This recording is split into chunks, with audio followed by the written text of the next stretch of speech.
₹500 ની લાંચને ખોટી ગણાવનાર આઈપીએસ પર ₹1 કરોડની લાંચનો આરોપ કેમ?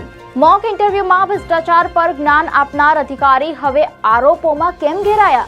ચાલો જાણીએ, એક મોક ઇન્ટરવ્યુમાં ભ્રષ્ટાચાર સામે જ્ઞાન આપનાર આઈપીએસ પર લાંચનો આરોપ કેમ? નમસ્કાર, ધ લોકસત્તા શોમાં આપનું સ્વાગત છે. હું છું આપની સાથે શ્વેતા. એક સમય હતો જ્યારે એક યુવાને મોક ઇન્ટરવ્યુમાં કહ્યું હતું કે ₹500 ની લાંચ માંગવામાં આવે તો પણ તે વાત તેને ખૂબ ખરાબ લાગે છે. પરંતુ આજે એ જ યુવાન જે હવે આઈપીએસ અધિકારી બની ચૂક્યો છે, તેના પર ₹1 કરોડની કથિત લાંચ લેવાનો આરોપ લાગ્યો છે. સવાલ એ છે કે ₹500 ની લાંચથી શરૂ થયેલી આ કહાની સીધી ₹1 કરોડ સુધી કેવી રીતે પહોંચી? આરોપોમાં કેટલું સત્ય છે અને આ આખા કેસમાં એવું શું છે કે તેનો વર્ષો જૂનો એક મોક ઇન્ટરવ્યુ ફરી વાયરલ થઈ ગયો? ચાલો શરૂઆતથી આખી કહાની સમજીએ. આ કહાની શરૂ થાય છે એક જૂના મોક ઇન્ટરવ્યુથી. આઈપીએસ બનતા પહેલા રાહુલ બંસલ સિવિલ સર્વિસીસની તૈયારી કરી રહ્યા હતા.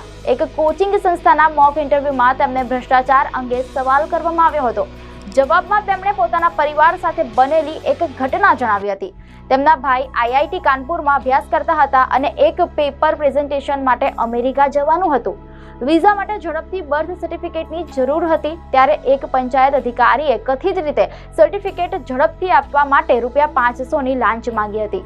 બંસલે કહ્યું હતું કે આ ઘટના તેમને ખૂબ જ ખરાબ લાગી હતી. તેમણે પોલીસિંગ અને પબ્લિક એડમિનિસ્ટ્રેશનમાં સુધારાની પણ વાત કરી હતી. એ સમયે કદાચ કોઈને ખબર નહોતી કે આ જ વિડીયો વર્ષો બાદ ફરી વાયરલ થશે.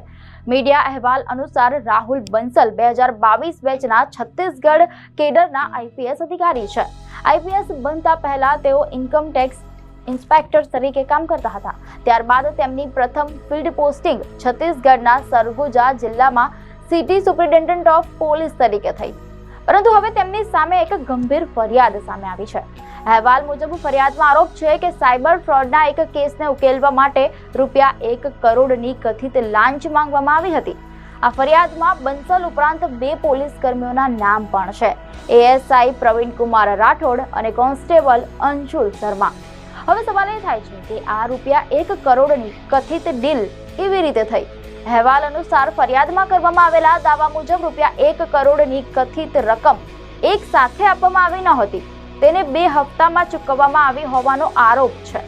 દાવો કરવામાં આવ્યો છે કે મે 2026માં ₹50 લાખના 2 પેમેન્ટ કરવામાં આવ્યા હતા અને આ ચૂકવણી હવાલા મારફતે થઈ હતી. પરંતુ અહીં એક મહત્વનો મુદ્દો છે. આ તમામ બાબતો હાલમાં ફરિયાદમાં કરવામાં આવેલા આરોપો અને દાવાઓ છે. તે સાચા છે કે નહીં તેની તપાસ થવાની બાકી છે અને આ તપાસમાં સૌથી મહત્વપૂર્ણ બની શકે છે કથિત ડિજિટલ પુરાવા. ફરિયાદી દ્વારા કથિત લેવડ દેવડ સાથે જોડાયેલા ડિજિટલ પુરાવા રજૂ કરવામાં આવ્યા હોવાનો દાવો કરવામાં આવ્યો છે. આમાં વોટ્સએપ ચેટ અને કોલ રેકોર્ડિંગ્સ સામેલ હોવાની વાત સામે આવી છે. જો તપાસમાં પુરાવા સાચા સાબિત થાય અને તેમની કાનૂની રીતે પુષ્ટિ થાય તો કેસમાં મોટો વળાંક આવી શકે છે.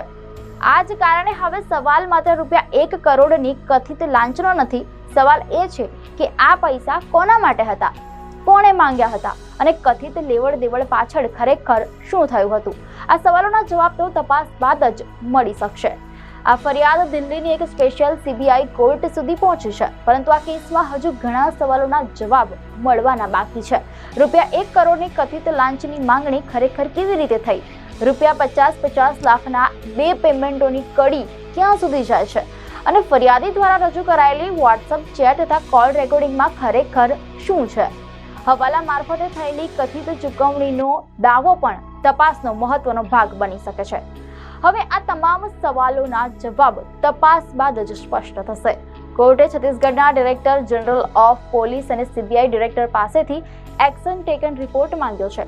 એટલે કે હવે સંબંધિત એજન્સીઓએ જણાવવાનું રહેશે કે ફરિયાદ મળ્યા બાદ અત્યાર સુધી શું કાર્યવાહી કરવામાં આવી છે અને અહીંથી આખા કેસની દિશા નક્કી થઈ શકે છે.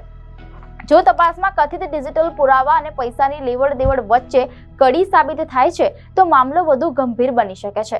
પરંતુ જો આરોપો સાબિત ન થાય તો સમગ્ર મામલાની તસવીર અલગ પણ હોઈ શકે છે. હવે પાછા આવીએ એ જૂના મોક ઇન્ટરવ્યુ પર. એક તરફ રાહુલ બંસલનો એ વિડીયો છે જેમાં તેઓ ₹500 ની કથિત લાંચથી નારાજગી વ્યક્ત કરી રહ્યા છે, તો બીજી તરફ આજે તેમના પર ₹1 કરોડની કથિત લાંચ લેવાનો આરોપ છે. આ જ વિરોધાભાસના કારણે તેમનો જૂનો વિડીયો ફરી સોશિયલ મીડિયા પર વાયરલ થયો છે. લોકો સવાલ કરી રહ્યા છે કે જે વ્યક્તિ ભ્રષ્ટાચાર સામે સુધારાની વાત કરતો હતો તેનું નામ આજે ભ્રષ્ટાચારના ગંભીર આરોપોમાં કેમ સામે આવ્યું? પરંતુ અહીં એક વાત ભૂલવી ન જોઈએ. આરોપ લાગવો અને આરોપ સાબિત થવો બંને અલગ બાબતો છે. તો આખી કહાનીમાં હાલમાં 3 બાબતો એ સૌથી મહત્વની છે. પહેલી, રાહુલ બંસલનો જૂનો મોક ઇન્ટરવ્યૂ, જેમાં તેઓ ₹500ની કથિત લાંચની વાત કરતા જોવા મળે છે. બીજી, સાયબર ફ્રોડ કેસમાં તેમના પર ₹1 કરોડની કથિત લાંચનો આરોપ. અને ત્રીજી, વોટ્સએપ ચેટ, કોલ રેકોર્ડિંગ અને કથિત હવાલા પેમેન્ટ જેવા પુરાવાઓની તપાસ. હાલમાં આ સમગ્ર મામલો તપાસના તબક્કે છે. તેથી અંતિમ સત્ય શું છે તે તપાસ અને કાનૂની પ્રક્રિયા બાદ જ સ્પષ્ટ થશે. એક જૂનો વિડીયો કદાચ સવાલ ઊભો કરી શકે છે, પરંતુ આ કેસનું સાચું સત્ય તપાસ બાદ જ બહાર આવશે. દર્શક મિત્રો, આપને માહિતી સારી લાગી હોય તો વિડીયોને લાઇક અને શેર કરજો, ચેનલને સબસ્ક્રાઇબ કરજો.